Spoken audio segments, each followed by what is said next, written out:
UART stands for Universal Asynchronous Receiver Transmitter. It is a hardware peripheral that is present inside a microcontroller and is responsible for implementing serial communication with configurable speed. It only requires two wires to transmit and receive data between devices.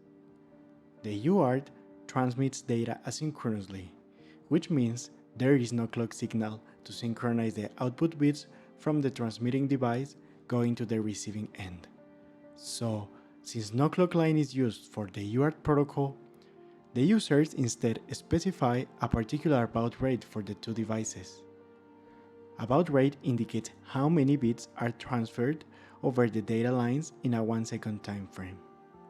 The maximum number of masters and slaves that UART can handle in this configuration is 1.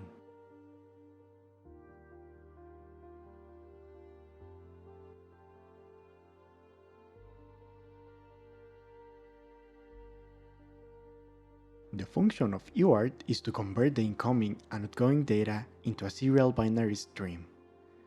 UARTs are able to communicate in several different modes.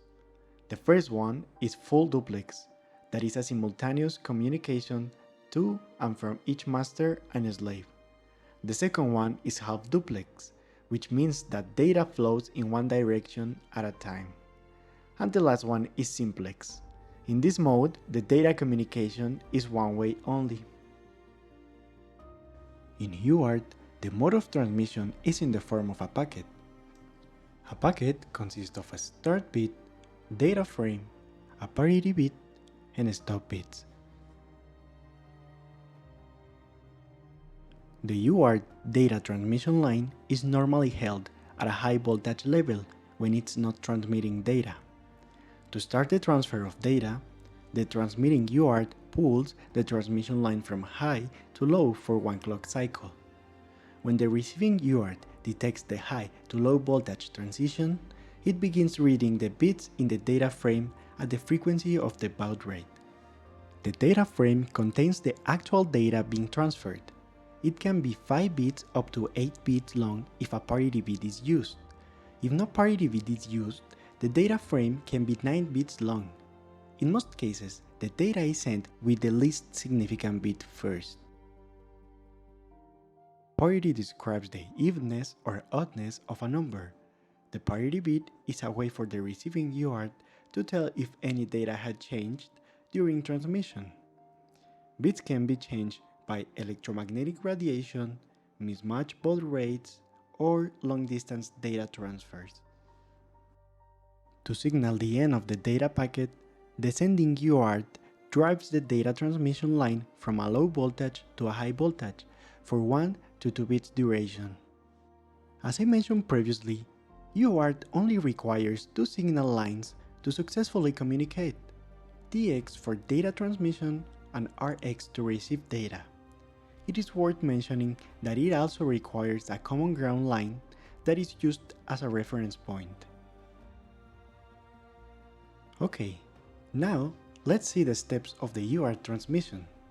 In the first step, the transmitting UART receives data in parallel from the data bus.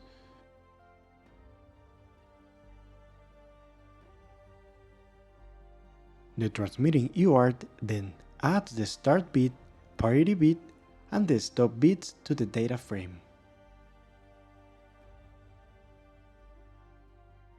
The entire packet is sent serially, starting from a start bit to a stop bit, from the transmitting UART to the receiving UART.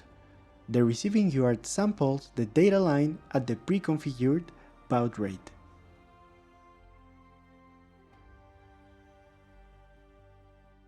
Once the data reaches the receiving UART, the start bit, parity bit, and stop bit are discarded from the data frame.